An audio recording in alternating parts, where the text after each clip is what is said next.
আমার ভাইরা 2 রাকাত নামাজ যদি সূর্যোদয়ের 10 থেকে 15 মিনিট পরে পড়েন, আল্লাহ তাআলা বলতেছে এই বান্দা যেন 48,000 দিনার আল্লাহর রাস্তায় দিল, দিলে যে সওয়াব পাইবে এই সওয়াব তার আমলনামায় দেওয়া হবে।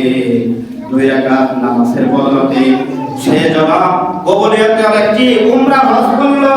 আপনি টাকা দিয়ে 1.5 লক্ষ টাকা দিয়ে আপনি এখান থেকে চলে গেলেন মক্কা মদিনায়, আপনি উমরা করলেন, এই উমরা আপনার কবুল হয়েছে কিনা না হয়েছে এটা গ্যারান্টি নাই। আছে কি গ্যারান্টি? আছে গ্যারান্টি নাই। আপনি উমরা করতে গেছেন, হজ করতে গেছেন, এই হজ কবুল হয়েছে কিনা না হয়েছে কে জানে? বলেন দেখি। আল্লাহ আল্লাহ জানে, এটার মধ্যে গ্যারান্টি নাই। কিন্তু গ্যারান্টি দেওয়া যাচ্ছে আল্লাহর রাসূল বলেন 2 রাকাত নামাজ সূর্যোদয়ের পরে যদি কেউ পড়ে তাহলে তার আমলনামায় কবুলিয়তের অবশ্যই অবশ্যই অবশ্যই তার আমলনামার ভিতরে কবুলিয়তের একটি উমরা হজের সওয়াব লিখে দেওয়া হবে। সুবহানাল্লাহ সুবহানাল্লাহ। উমরা হজের সওয়াব তার আমলনামায় দেওয়া হবে।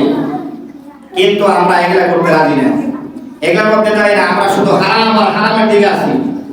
যত হারাম আছে সেই হারামের দিকে আমরা যাচ্ছি। যতই বলা হইতেছে অশ্লীল জিনিস করো না, সেই অশ্লীলের দিকে আমরা দৌড়ে যাচ্ছি। তাই আমি অনুরোধ করব যে আসুন ছোট্ট ছোট্ট আমল, এই আমলগুলো যদি করি তাহলে আল্লাহ তাআলা আমাদের মাফ করে দিবেন। আমার ভাইরা,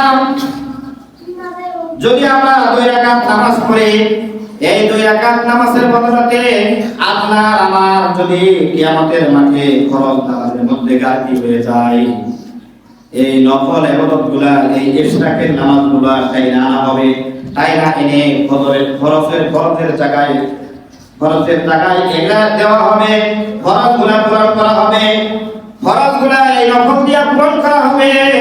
অতএব আমার শরীর আল্লাহ তাআলা বানাইছেন, এই বানানের হকগুলা আদায় হবে 2 রাকাত নামাজের বদলে।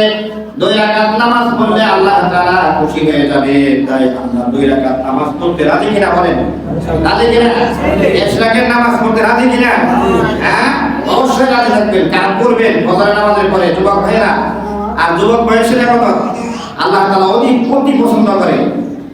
হাসরের মাঠে 7 শ্রেণীর লোক আল্লাহর আরশের নিচে জায়গা পাবে। তার মধ্যে একজন থাকবে, তারা হলো যুবক বয়সে তারা ইবাদত করে। তারা সুবহানাল্লাহ সুবহানাল্লাহ। কারণ যুবক বয়সে যে শক্তিটা থাকে, খেলনা থাকে, যুবক বয়সের